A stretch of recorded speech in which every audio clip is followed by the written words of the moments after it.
So welcome to another season of People in Politics here on the Metropolis Channel. It's our third season, if you could believe that. It's been great, and we've had wonderful guests. And to start our third season, we have another wonderful guest all the way from Lucas County, Pete Gerken, Lucas County Commissioner. How are you, sir? Good to see you, Bob. And it's Pete, right? It's Pete, Not for sure. Peter? Not Peter. Okay. The only person to call you Peter was who? My mother. That's it. She's the last one to do it. That's great. It's Pete. That's awesome. Well, thank you for coming on the Yes, show. We're glad to have you here.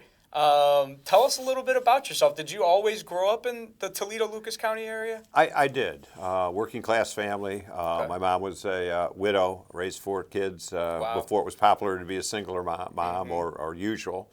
We all went to college, got degrees, so I give great credit to the strength of my family. Where'd you go to college at? I started out at the University of Detroit for a few years. Jesuit boy? I was a Jesuit. Catholic high school, Jesuit college. Took a pause, had a child as a young man. Went back and got my degree in human resources organizational behavior from the University of Toledo. That's great. I was on, as a working man, I was on the 18-year path to get my college degree. Yeah, But, good for you. My mom just said, stick at it and you'll get it, son. I did. Good for you. Something you're very proud of, I'm am. sure. Yes, I am. That's great. Now, you weren't always involved in politics, right? I mean, you started off in your career at the Ford plant? Or No, GM? it was a Jeep plant, assembly okay. plant. And Toledo, Lucas County is the home of the world-famous Jeep vehicles. Sure. As they say, you can go anywhere in the world and people will know 2 words in English, Coke and Jeep. Really? Yes. And this is something you're very proud I of, am. being in Lucas County. That's So great. as a young man needing a job, I walked into the Jeep plant. That's the back in the day. If you just knew somebody, you could get a job. Wow. And I did. Started out as an assembler. I put on fenders. I put on steering columns and cars. But eventually went into the leadership of the UAW, got elected as a union steward, got elected as a committee man. How old were you when you first got elected? About 28 years old. And was that like your first start into politics then? I had been active in the politics in the 60s. Okay. I had always been an advocate for social justice through the entire time. Great. So this really gave me an avenue. The UAW was a very politically active union, back to the civil rights days, even in the 60s. Walter Reuther where it was on the forefront of women's rights, minorities' rights, voting rights. So it was a natural vehicle for me to continue my political work with. So I represented workers for a long time. Eventually got my degree, and they asked me to join the staff of the International Union and start doing workforce development, workforce training. It was a time when we were coming out of a 100-year-old plant into a brand new plant. So we had to make some cultural changes, and that was my job. And along the way, a job popped up on Toledo City Council. And the labor community said, Pete, we think we need a labor guy on Toledo City Council. And I just happened to be the guy. That's great. And you were appointed first. I was appointed for a vacancy. A gentleman had a heart attack and left midterm. I got appointed to that and then got elected to 2 terms after that.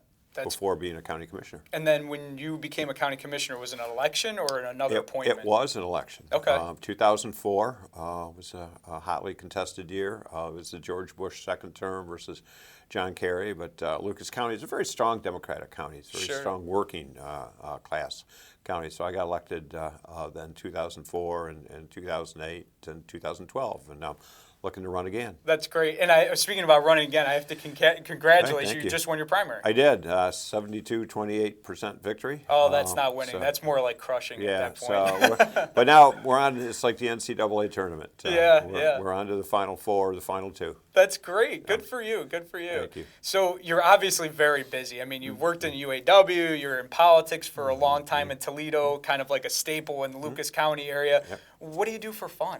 There's got to be something you do. I have a house on the Maumee River, which is the river. Sure. I have a kayak right down at the end of my property, so I jump in my kayak when the weather permits. I love to golf, and I'm kind of a rock and roll historian, rock music guy. Are you really? Yeah. That's great. Yeah. So you're going to enjoy the Rock and Roll Hall of Fame? I think I'll check that out on my way out of town. That's great. And you're a musician as well, right? I started out playing. Instead of being an athlete in high school, I was in the marching band. You know, one of those nerds in the marching band. But somebody's got to support the team, right? Yeah. So I played the saxophone, and then kind of went on to a little garage band era, as we all did in the '60s and '70s, and played keyboards and sax. And then I had to grow up and get a job. That's great. Now I'm going to put you on the spot. All right. Who's your favorite band? The Rolling Stones. The Rolling Stones. The Rolling Stones. That's great. You picked the popular one, the most popular one. I've been with them since 1968. Have you seen them live? 4 decades worth of live. Just Are saw them you last year in Detroit. Really? Yeah. So, Wow. And you traveled all over the country to see them, or just mostly in the area? Midwest, but I can't get no satisfaction without them Rolling Stones. That's great. That's great. How was the concert in Detroit? It's fabulous. When I'm 70 years old, I want to run around like Mick Jagger. Yeah, he is. He's about 70 years old, Yeah, isn't he? it's fabulous. Wow, that's great. Do you still play the sax or no? No, I just watch other people do You it. just want... Do you have a favorite sax player?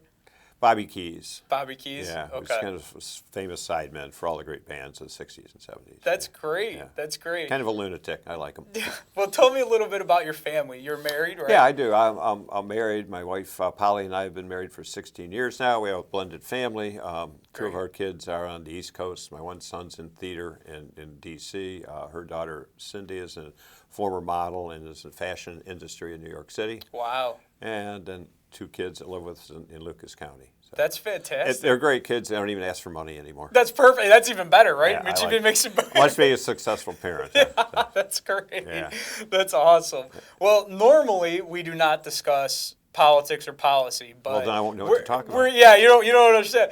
But it is a very interesting presidential election year. Yes, it Would you is. have predicted any of this? None of I mean, like none of it, right? And if anybody said they would, they're lying. They're lying. I would think everybody would think that. I mean, I'm a watcher of Chuck Todd and NBC News. I mean, there's nobody that could have predicted this. And nobody can predict how it's going to end. I agree with you. I think it's going to be an interesting time in Cleveland in July. That is for sure. Political junkies, we couldn't ask for a better menu. Oh, I agree with you 100%. I think it's going to be a very long few months ahead of us. And it's going to end right here in Cleveland It for one is. party. It's going to be exciting. Are you Yeah. going to come here just to watch it? I It'd be like think watching a tournament. I think it might be worth pulling up, getting a hotel room, getting a bag of popcorn, sit and back taking a and stroll watch it. around downtown. Any predictions? Do you think it's going to be a contested It race? has to be. I I think think on the so. Republican side, there's no other choice to do it. Governor Kasich won't get out.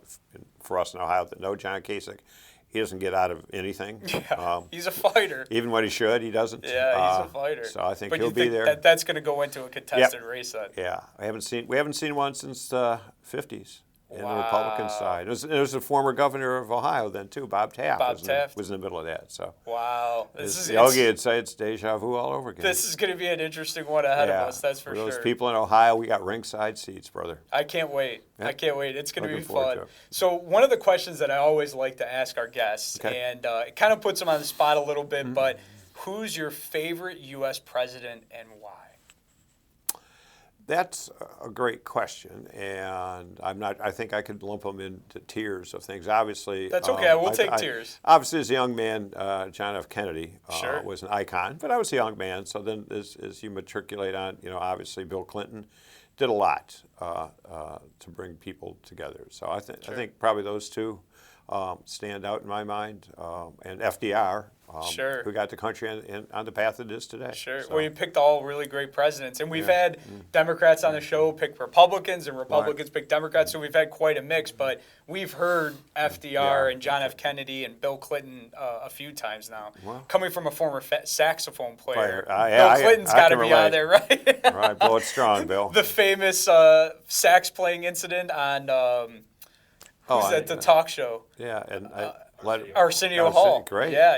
Yeah, you got to be remember that? You got to be rounded to be in politics. you gotta be rounded. You got That to have is some for other sure. stuff to go with. That is so. for sure. Well, you have a general election coming up in November. I do. Right? I and do. that's to retain your seat. Yep. So this will be your third term, It'll right? be a fourth term. Fourth term. Yes. Congratulations. Right. Hope to keep the streak going. That's good. Lucas County is a county that reflects the values of working class people, a lot of union folks like myself. Sure. But they're very grounded.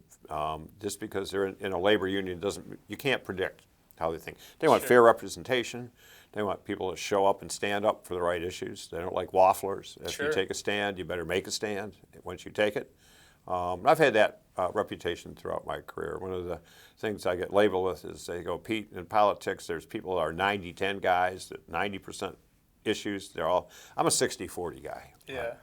If it's a tough issue, I'll take a stand. And Good it's for served me you. well so far. Good for you. Good for you. Well, that's great. And it has served you very well. You've been in Lucas County for a very long I time have. and represent the people of the county. And My 20th year in elected office. that's fantastic. That really is great. And I'm sure everybody will put you back in office. We hope. You're a great guy. They'll see this in the interview, and you serve the public very well. And thank you very much for coming on board with the Great interview. show. Great to meet you today, and great time to be in Cleveland. I'm looking forward to coming back That's in great. July. It is a beautiful day out there. You're going to hit up the West Side Market right I'm here? gonna. I All know right. my wife won't let me come back without some Good. elected in the West Side. Excellent. All Thank right, you for good. coming on board. All right, I appreciate it. We appreciate it. And thank you, folks, for watching another episode of People in Politics. Please stay tuned as we continue on with the series. Thank you very much, guys.